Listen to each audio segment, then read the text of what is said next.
That's my job. Good morning, everybody, and welcome to our weekly meeting of the Unity Correspondence Course Study Group.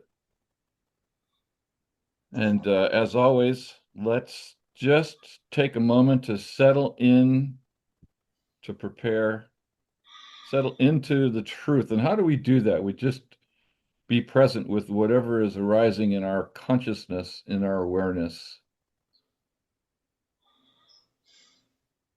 Take a deep breath. Notice that heartbeat. Notice the air on the skin of our faces, our arms. Notice any internal experience, sensation. We acknowledge that that is God presencing itself as us.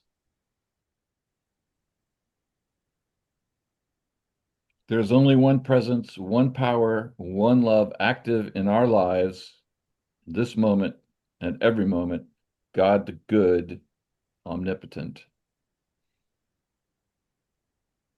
And in that awareness, let's put up today's daily word.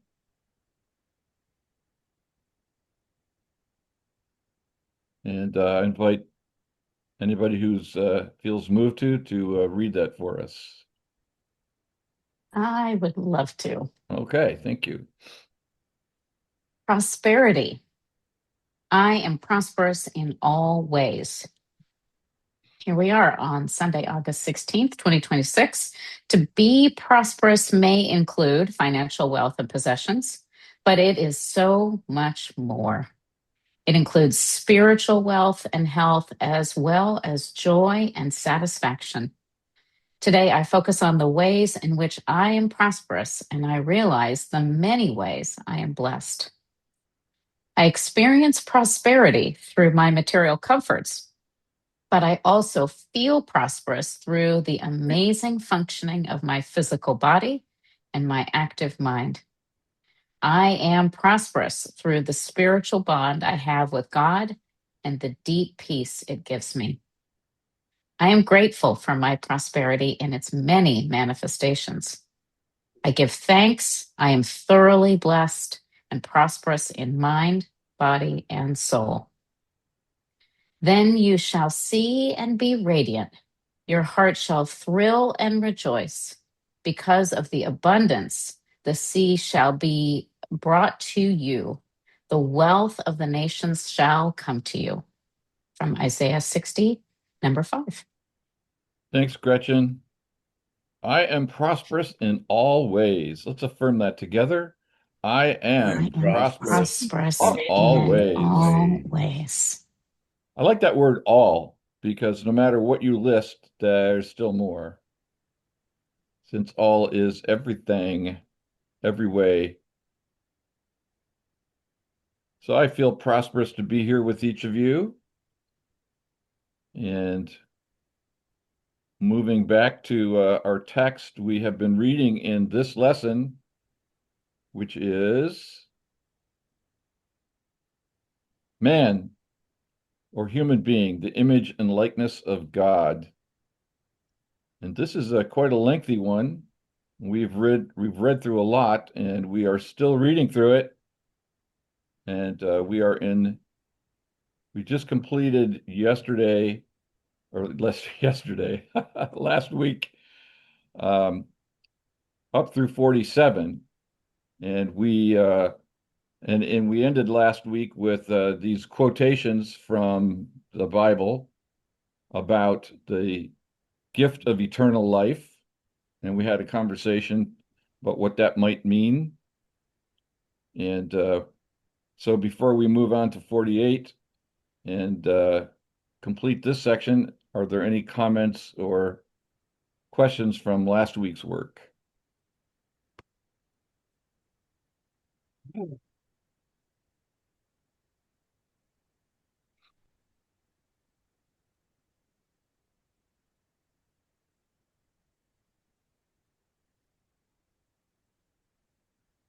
Okay. Who would read? Let's see if we can get all three paragraphs in. Who would read 48, 49, and 50?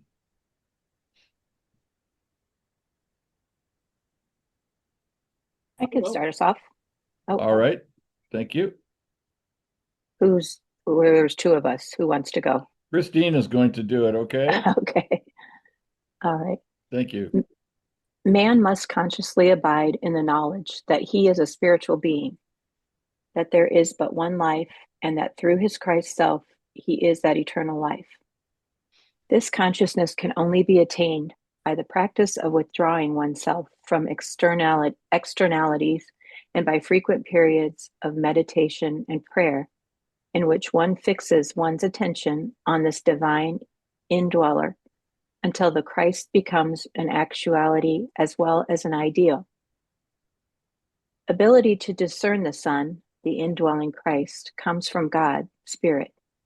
When Peter confessed, "You are the Christ, the Son of the living God," Matthew 16:16, Jesus answered, "Blessed are you, Simon Bar Jonah, for flesh and blood has not revealed this to you, but my Father who is in heaven," Matthew 16:17.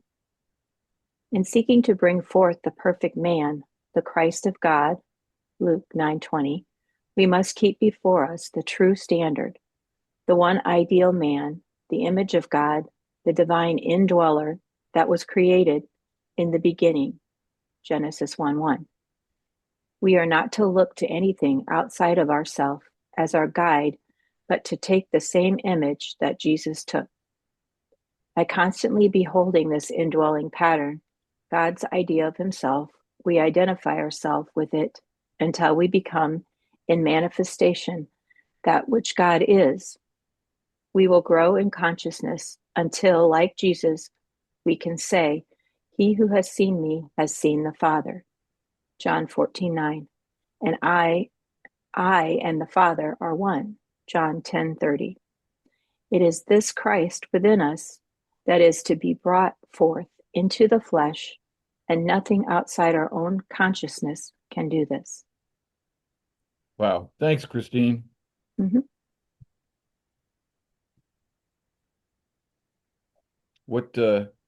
What strikes us in this passage? I placed in the chat the Truth Unity link to Bar Jonah. I think it's relevant here that Jesus says 3 times, Simon Bar Jonah, and that it's the description is saying Simon, son of John, and John is graciousness. It is the graciousness of Yahweh. So as he's saying that, honoring the truth, he's actually calling him by his, I would think of as his deeper name. And I think when we touch truth, we actually hear our deeper name. And so do you think that's relevant to the observation that flesh and blood has not revealed this to you, but my Father who is in heaven? Absolutely. That there's kind of multiple places and multiple commentators that speak about how it is the whole Spirit of God that reveals truth to us, or the Holy Spirit. It is the whole Spirit of God that reveals to us what is embedded in Scripture. It is that it is not manifestation that does the revealing, but Spirit that does the revealing. Well, yes, and go ahead, Leo. Well, I just wanted to add the movie What to Bleed, where they make a sort of graphic representation that when you step out of two-dimensional, you come to three-dimensional. So whatever you're understanding, you can never comprehend the extra dimension that you are adding onto it. So raising your consciousness is getting access to a glimpse of what is more. Sure. Yes. And the purport of this, to follow up on what both you and Gretchen said, the purport of this section is this, for me, is this: we are not to look to anything outside of ourself as our guide, but to take the same image that Jesus took. So what we're told here is that everything we need to identify with the divine is inside us and not outside.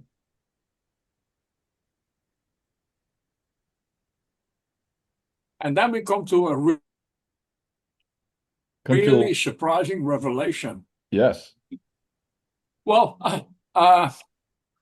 it's about the idea that the Western have about yin and yang, and they say yin is the darkness or yin is the flesh, but actually yin is the revealing part, because underneath yin is the creative force. Yes. And that is inside of us. Yes.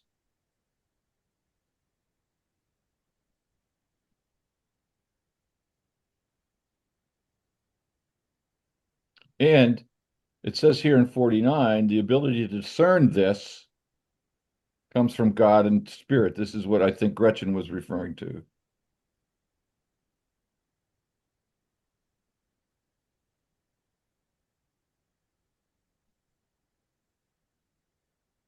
Any other observations? There we have hope, faith, and trust. Hope, faith, and trust. We need that to catch that image or catch a falling star. There's an old song about that. Catch a falling star. And put it in your pocket. Never let it get away. Save it for a rainy day. Because once. Well, and we are told, thanks, Marty. Yeah, sure, Leo, we're told that this consciousness can only be attained by the practice of withdrawing oneself from the externalities and by frequent periods of meditation and prayer in which we fix our attention on this divine indweller. And we do this with a repetitive commitment until the Christ becomes an actuality and not just an ideal.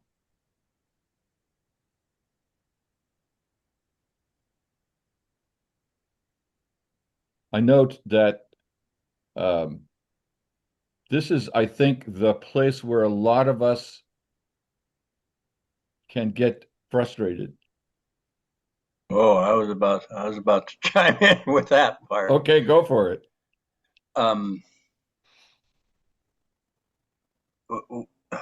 When I read this, read it. It's like I'm left someplace, or I am someplace. I don't know if I'm left. And my question is, what am I missing? The other question I have is this interpretation or prompt, Fillmore's prompt to like explain, go someplace, missing something itself. So I'm back to what am I missing? If I follow this, everything should be okay. And yet my experience is different than that. It's like I want more, and I'm not sure what to ask for. So, thank you. Well, what do you want? To create a world where whenever anybody sees a man, they feel safe, to leave a legacy of dignity, innocence, and integrity for my children, to live my purpose this lifetime 100%. I'm glad you asked, by the way. Yeah, well, you trained me in that, John, so. Oh, okay. Yeah, I'm adamant about me consciously knowing what I want, and um, yeah. So In the Trinity, the unity version of the Trinity, we understand that it works mind, idea, expression. Mind of God generates ideas which become put into manifestation or expression. And that's in here.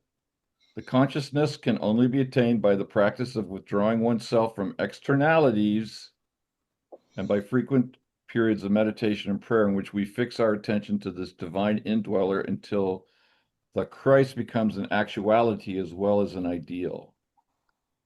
yeah, that's. I'm glad you said that's the line that like I'm lost in. Um, um, Externalities like what's going on around me, especially with people that are close, are significant to me. Um, um, and if I'm misinterpreting what he means by externalities, I'm open to. Well, I think what we often miss in this injunction is it's not so much the externalities, that is to say, the things that are outside of this, me, as it is our thoughts about those things. So the implication here is that we ascribe to externalities realities that are actually in us.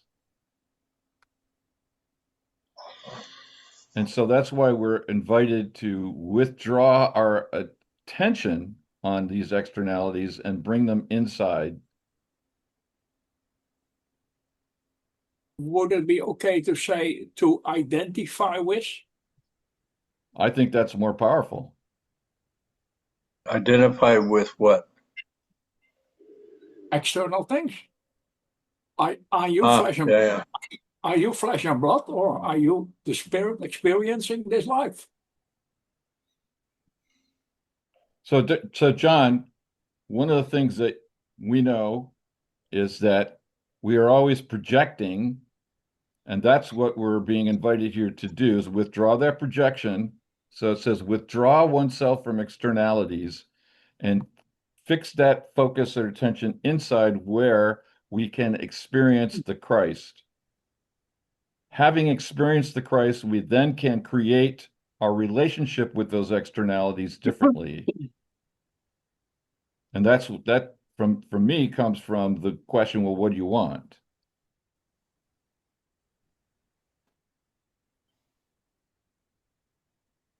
Gretchen. Here's how I think about it, John, in terms of externalities and withdrawing from that. I think about the 12 steps of Alcoholics Anonymous as a practice to restore, reestablish, and affirm my relationship with my higher power.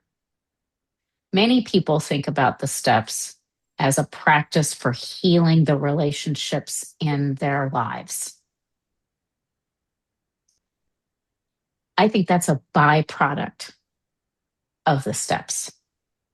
I don't actually think that I think the intention of the steps is to heal my relationship with God, my relationship with God. God loves me no matter what, but I've had ideas about God and who God is and what God's about and what I need to do in relation to that. And I think about the steps as healing my relationship with God. I think about the traditions as having functional relationships with people in the outside world, outside of me, which can be anybody I have connection to. And I say the difference in that is that when my shift came, when I changed the idea about the steps are about healing my relationships with people, And it really is about me.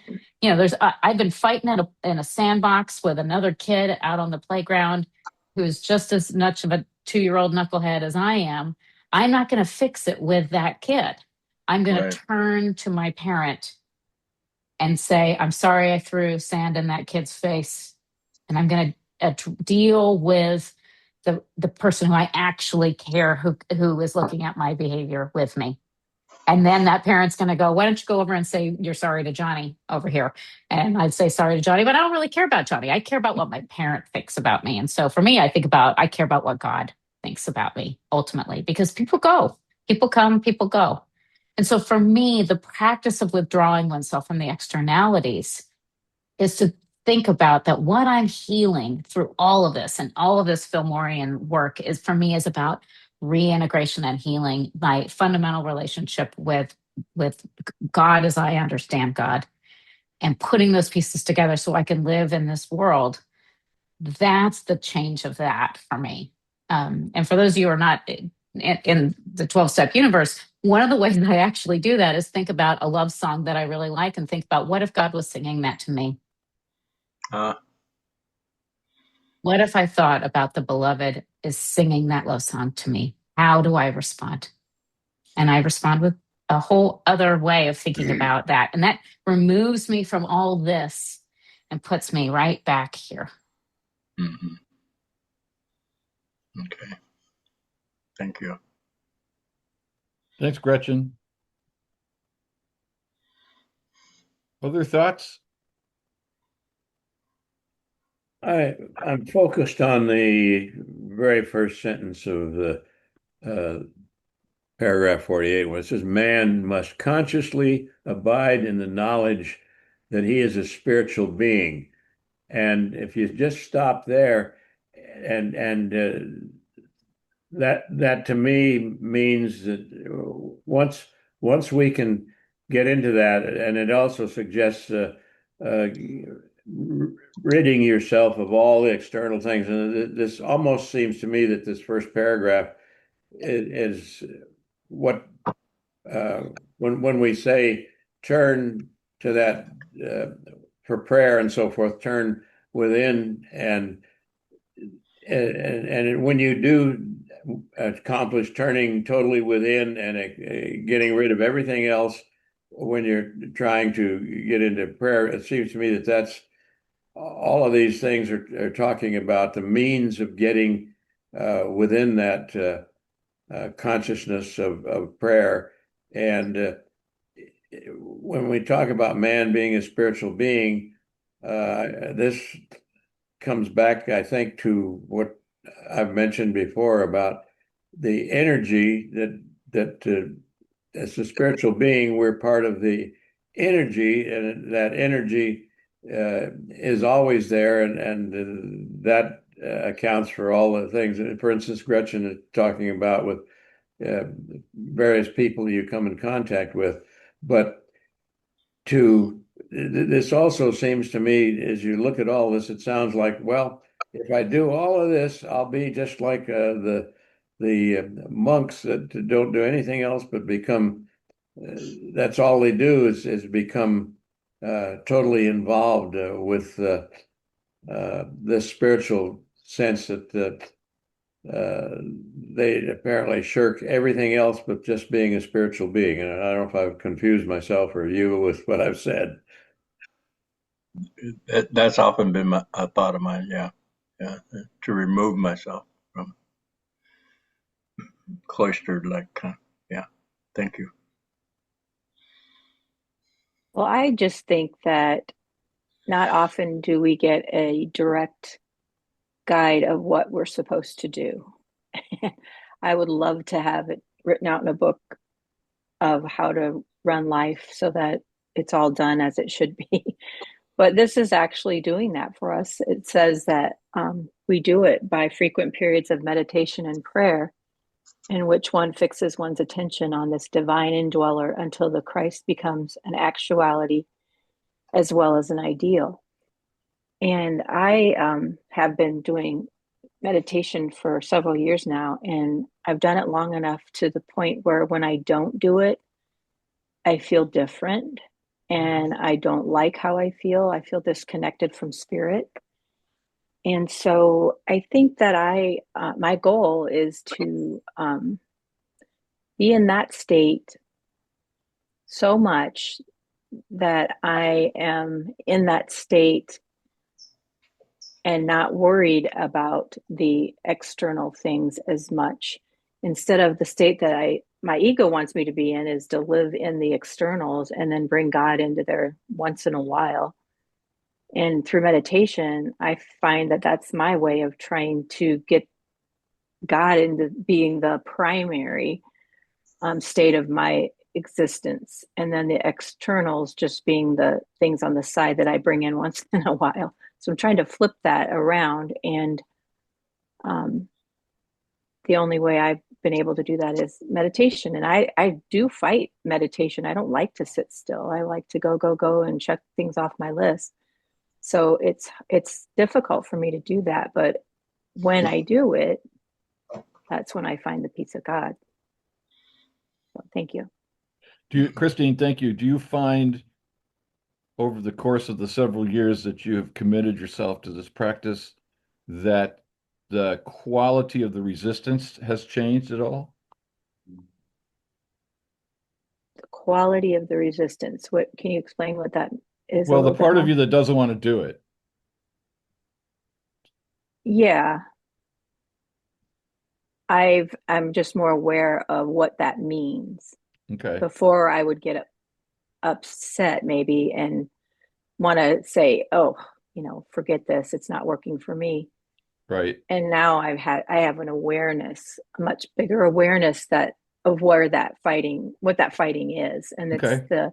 the result of the externalities and the world and all of that. And I know back to what do you want? I want the peace of God. So I know this is how to get it. And then I can quiet the I don't know, the fighting that I do with that external Right. stuff. Yeah. Yeah. The reason I ask is because I discovered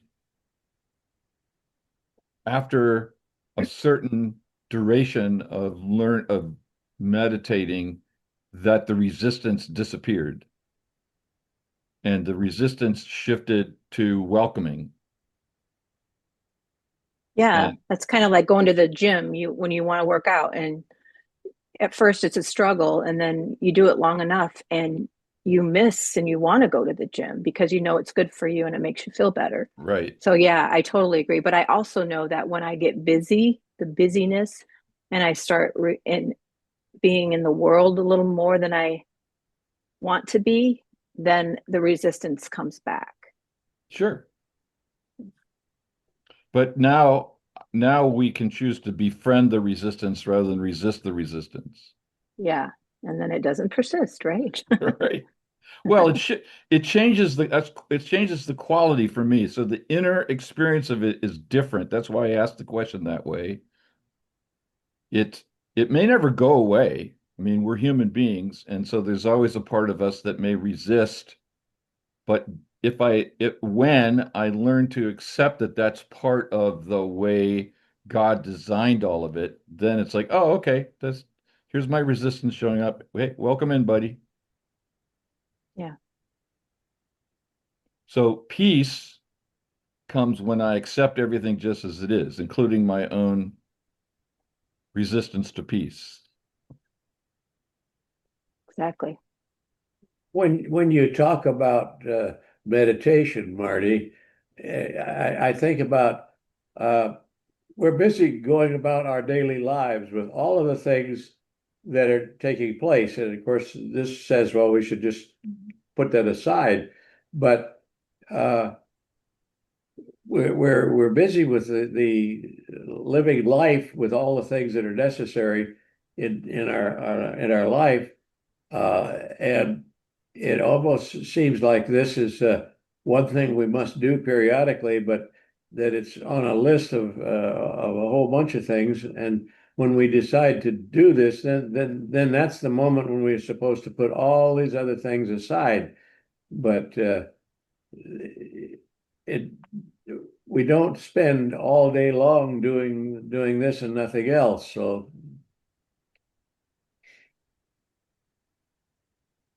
Yes, and I find that doing the meditation practice over the years created the inner habit of noting my thoughts even when I'm not meditating.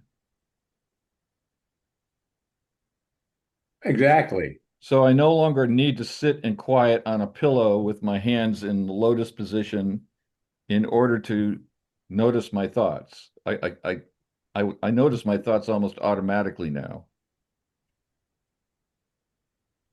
Well, that's what comes to the point that I've mentioned in the past is some thoughts that perhaps are thoughts about problem solving, and by just saying putting that problem on the shelf and not even thinking about it anymore puts it in the realm of spiritual being, and then we go on about our way, and all of a sudden, when we're not even thinking about it, an answer comes to something. So that in its own way seems to be an answer, but it seems like a perhaps a convoluted way of solving a problem. Well, it seems convoluted only to the rational mind. Yes, To the spiritual mind, it makes perfect sense, right? yes. Gretchen. So glad that the topic of resistance came up, and it forced me to look up the word. And the word, it means to stand against something. And it's a good place for me to consider that if I'm feeling that pushing up against or holding something back, it's like, what am I standing up against? And maybe I feel like I'm in a corner in some way and I can't see out. How might I turn around and see a wider view? So that was really helpful for me. Thank you for bringing that forward, Christine and Marty and Belden. Well, and thanks for putting the highlight on that, because in my own work, my own scholarly work, and the book I've written and that you're reviewing, Gretchen, I've come to realize that evolution proceeds by friction, that things change because there's resistance to change. And so there's always something rubbing up against something else, and that friction generates innovation. And it's oftentimes it's just the desire to stop the discomfort. And you can't stop the discomfort oftenly by going back to the way it was because there's already resistance to that. So we have to leap into something new, something that incorporates, say, A and B, which are rubbing against each other, to create C, which now brings something new, something innovative, something different. And if that something different is solves the problem, then it becomes the evolutionary next phase. If it doesn't solve the problem, it's a dead end, and we go back to finding something else. And so bless the resistance. Yeah, growth is the only evidence of life. Yeah. I think it was Gretchen that said the word byproduct earlier. And I think that the stillness and quiet with God the results are the byproducts of it is changes in your daily routines. And I used to suffer extreme anxiety. And, I had counseling where they would tell you, take these steps, do this, this, this, and this. And it never went away. And then I turn into my spiritual self and I meditate and I talk about the conscious and unconscious thoughts that I have, and then the anxiety disappears without me doing anything. And so I don't know if I ever really had anxiety, or if I just needed some spiritual healing there, because you get so many outside byproducts of doing this that it's just incredible. It's the peace that passes all understanding. And now I'm entering into situations that seem silly before, like driving, like flying, like going to the dentist, simple daily tasks that we talk about as the externals. And I'm doing it with that meditative piece. And I'm like, whoa, where'd this come from? You know? And it came from me being still with God. And so that's like the icing on the cake. I'd say amen. Yeah. Amen. That's right. Right on. Now it's interesting because Christine, you said earlier about uh, um, getting the instructions, Yeah. and if I could capture what you said, now we're recording this, so we have captured it. I think you just gave testimony to exactly how it works. Yeah. Or maybe I'm saying that because what I heard you say is exactly my own experience. So therefore, it must be true.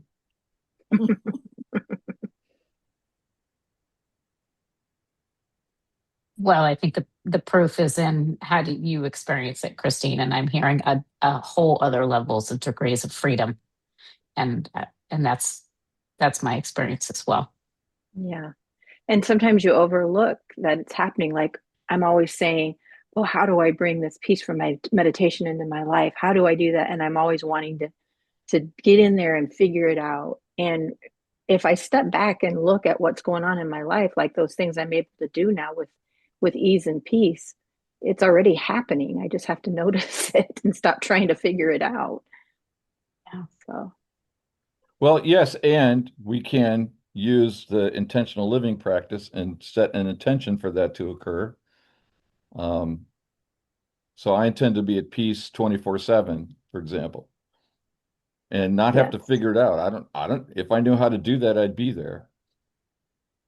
yes, And for me, that brings us back to the 12 steps, which not only are about healing the relationship between me and God, but they're learning to use and call upon God to do what God can do, which is to create peace in my inner experience. If the Marty of me can't do it, the Christ of me can. But we have to instruct the Christ. Because if my subconscious mind is saying I want anxiety and resistance, the Christ of me goes, okay, here's anxiety and resistance.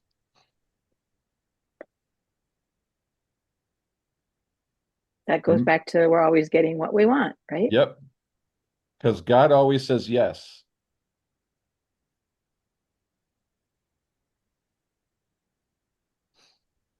Anything else on these three paragraphs?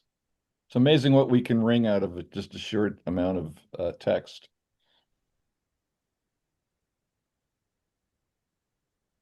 Okay. Who would read 51 and 52 as well as the heading here?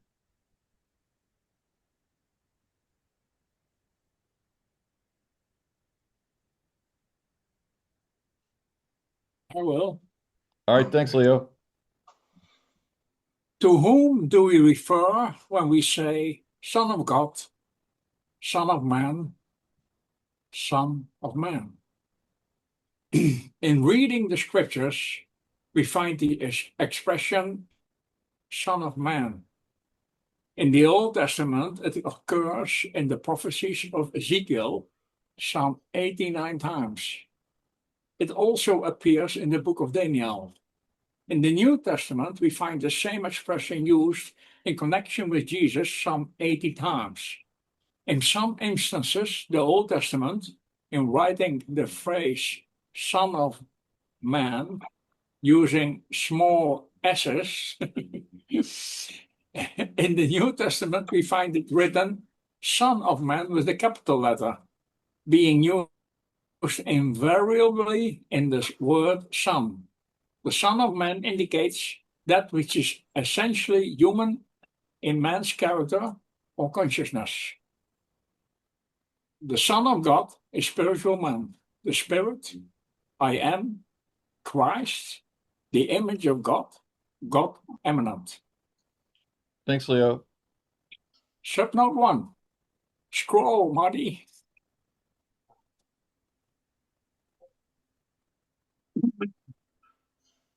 Note 1. The Son of God is spiritual man, the Spirit, I am, Christ, the image of God, God eminent. This statement makes clear the filmers believe that the Spirit in the Trinity of God is the same Spirit in the Trinity of man. Thanks, Leo.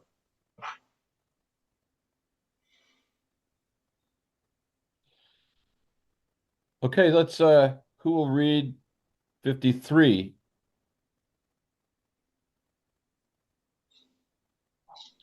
So my will goal would be, continue. excuse me one second, Leo. My goal would be to finish this because this ends the chapter. And right now we're just in explanation, and we'll finish if we can read 53, 54, 55, we can then discuss the ideas here. So go ahead, Leo, if you're willing. Thank you. The Son of Man is the soul of man as a human being awakened and illumined. Illumined. Thank you. Yep. Illumined Nice. to the divine nature and character of man, consciously showing forth the likeness of God by seeking to conform this thinking, feeling, speaking, and acting to the divine standard. It is the highest concept of the human or moral man blending into the divine by expressing the divine nature in thought, word, and deed. The Son of Man is also the soul or the human being, but one who is not awakened and illumined to his innate divinity and is not yet conscious of the powers and ability within him. It is to such a soul that Paul said, "Awake, O sleeper, and arise from the dead, and the Christ shall give you light." Ephesians chapter 5, verse 14. We need to bear in mind that even though each individual may not always be aware of it, it is the aim and the purpose of the Son of Man to be awakened to truth. Paul knew this when he said, "Awake, O sleeper." When awakened, the Son of Man, the soul or human mind, begins to learn and live the truth, and in the unfolding becomes the Son of Man, seeking to express continuously the divine idea or Son of God, so he may come forth in the manifestation. The Word made flesh. Note 2. Even though each individual may not always be aware of it, Ed Rabel has commented, individuality is a word that has sometimes been misunderstood in our unity terminology. Originally, it simply meant each person's individual uniqueness. You are you, and you will always be you. You will change day after day, but it will still be you. You may even reincarnate in many more lifetimes, but it will be you who reincarnates. This you, who will always be you, is your individuality. Christ is something even greater than individuality, but Christ has generated individuality. Christ is whole, complete, changeless, perfect, divine. Individuality is unfinished, constantly evolving towards perfection and divinity. Thanks, Leo. And thanks for reading this section here on the Son of Man, the Son of God, the Son of Man. Thoughts, comments, questions? Well, the last ye few sons of man? Yeah, well, the last year I have been interpreting Son of as that what comes after. Okay, why? So, Son of Man for me is first become man, and then we'll see. Okay, got it.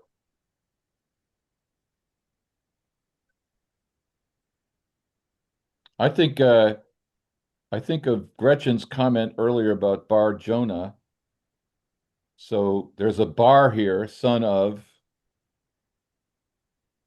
I don't know if that means anything, but it's curious that of all of the quotations that the authors of this could pull out, they pulled out that one, and then they're talking about the Son of Man right afterwards. Mhm.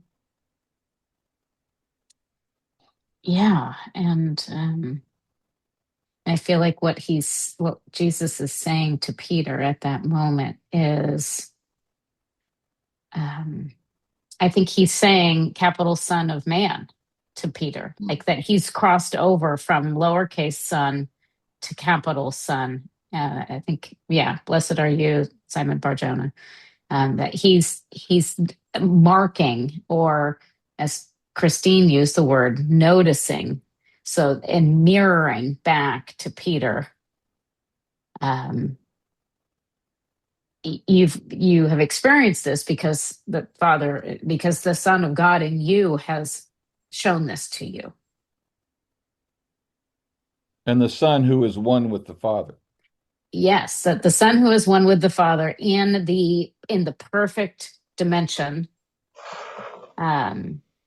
is revealing that back to you. Yeah. Can I make an example? Because we are here together in our little selves, and then I can just interpret everything what you're saying with words in my own dictionary.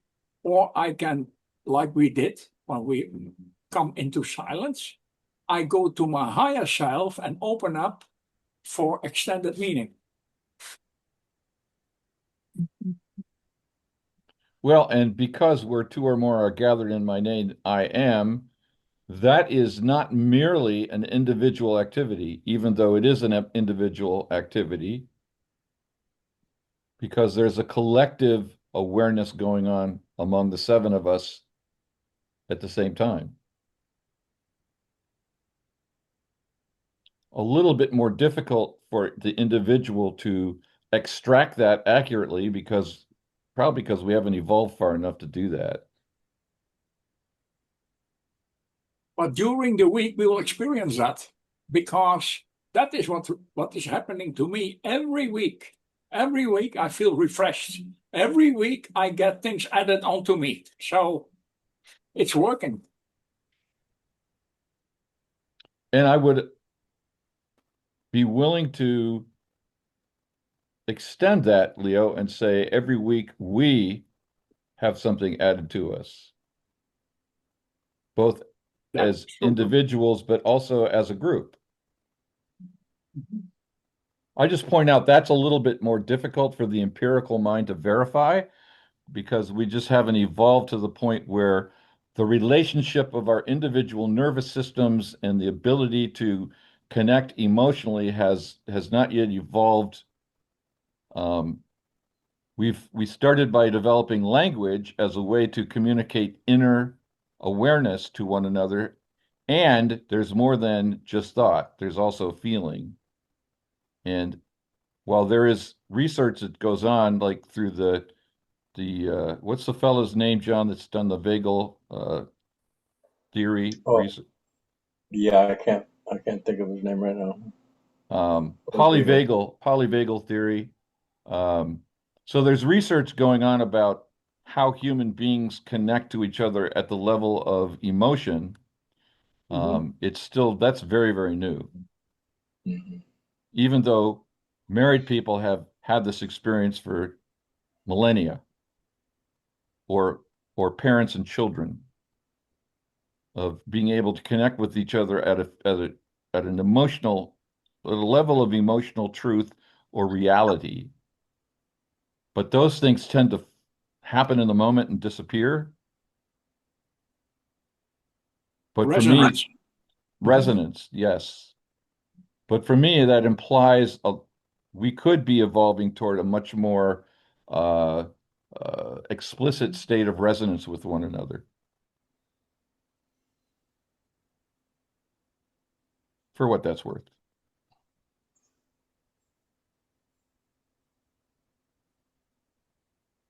Well, what I experience in these sessions is that afterwards I will always find friction points. And that is the challenge for me. Because that what I agree goes flawlessly. But the parts that cause friction, that needs to be examined. Blessed be the friction.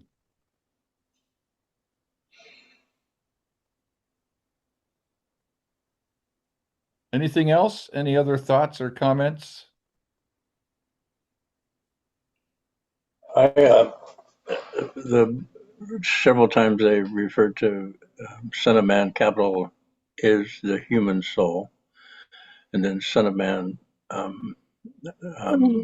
no capital, is the unillumined soul of man. So, the question I've asked myself is what is the condition of that, and what is the condition of my soul? So that put in something in perspective for me now that I can attend to or pay attention to. So, thank you. I think it's just identification, John. It's just are you well, let's say I'm taking one of my tools and I hurt my thumb and I'm just in pain. So I identify with the physical body at that moment, and there is no thinking in me at that moment about the Christ in me. It's just the pain. But if I would think about me as being dimension, as the total, as the boat of all things me, I say, hey, little son of man made a mistake. Look at that. Let's fix it. Yeah, if I bust my thumb, I've learned to say ouch. Me too. Yeah, attend to it, yes. It is possible to develop that consciousness that the ouch is also emanates from the divine center. Well, ouch is not judgmental. Right. Yeah, it's not. Yeah, I used to hurt myself and then talk about contractors and how they put shit together. And now it's like not my fault, but now it's I stub my toe coming out of the shower and it's an ouch.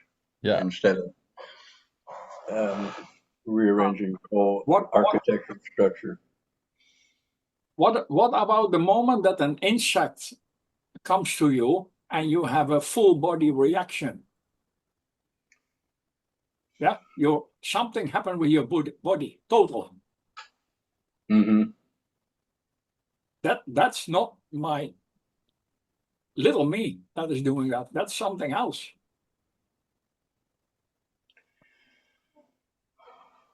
The place that we're open to getting to is to see the Son of God, the Son of Man, and the Son of Man as one. That these are just distinctions that we use to navigate the dimensional world, but they all have the exact same meaning because there's only God.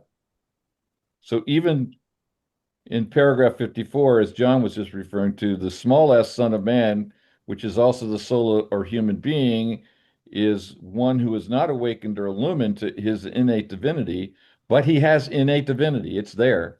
It's you can't not have divinity, even if you're in the small s Son of Man consciousness. So I think this gets to the point of, that's the absolute of what you just said, Marty. Like the core absolute truth is the first part is spiritual man. I am Christ. Like that is whether I see it, recognize it, desire it, want it, that just is. And I think that the daily living in this dimension is this continuous dynamic with maybe it's the resistance that we were talking about before. It's this continuous dynamic between capital Son of Man, lowercase Son of Man, that is the relative dimensionality flow of my experience of that, and that when I am in capital Son of Man, like those are amazing moments where I know the truth about me, and I can feel the truth about me while still feeling my body and still seeing other people and being in this space. And that's characterized for me in that second sentence where it says that I am seeking to conform my thinking, feeling, and speaking, acting to the divine standard. It doesn't say I have conformed my thinking, feeling, and speaking and acting to the divine standard. It's saying that I'm continuously on that journey of the conforming. And that gives me peace that I get to be in the flow while also knowing that this lowercase son of man, there's still that Johari window box that is not known to self, not known to others, that is, has not been opened up and illuminated, and that's okay. That doesn't mean that I'm actively repressing it. It just means that there is still more and more and more to come, and that is beautiful. I When guess I can see it that way. I guess as Phil and Dorothy Pearson used to say, the best is yet to be. Yeah. Out of the tree of life, I just picked me a plum. It's one Yeah. of my favorite songs that God sings to me. Mhm. So let's thank you for that. So let's finish up today by sharing this poem. Who would read this Nettie Cole King poem?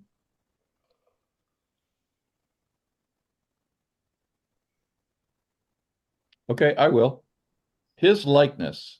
How does God look? Said my little lass. At her question, I often smiled, but this time I offered a prayer instead for guidance to help my child. God's face is seen in the heart of a rose, in the bud of a lily white, in the brightness of sunshine after rain, and the charm of a moonlight night, in the beauty of everlasting hills, the trees with their leafy shade, and the sky above and the earth beneath, all these and all the things he has made.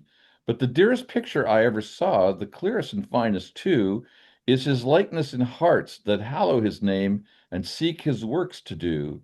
Now I know how God looks, said my little lass. Her sweet words dropped like dew and left a song in my weary heart. I think God looks like you. Hmm. And so as I look at everybody here, I think God looks like you and me.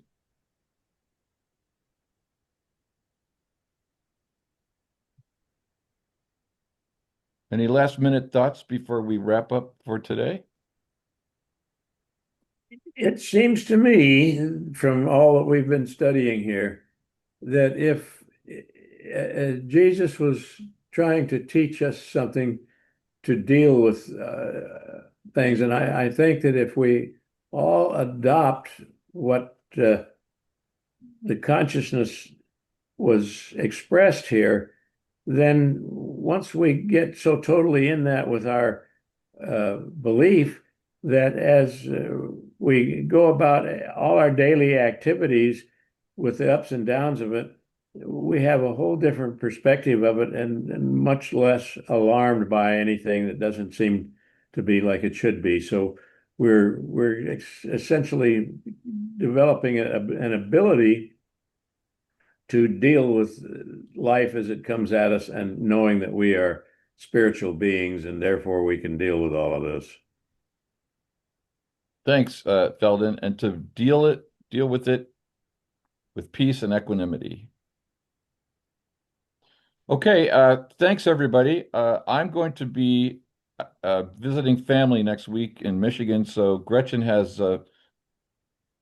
kindly volunteered to step up into the facilitator's chair next week. So thank you for that, Gretchen. And I will see everybody in 2 weeks. But next week we'll start the next lesson.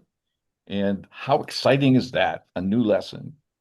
So make sure that you tune in and be part of that. So let's close with our prayer for protection together. The light of God surrounds us. The love of God enfolds us. The power of God protects us. The presence of God watches over us. Wherever we are, looking in that mirror, God is, and all is well. Well. Thanks, everybody. Thank you. Thank you. Be well.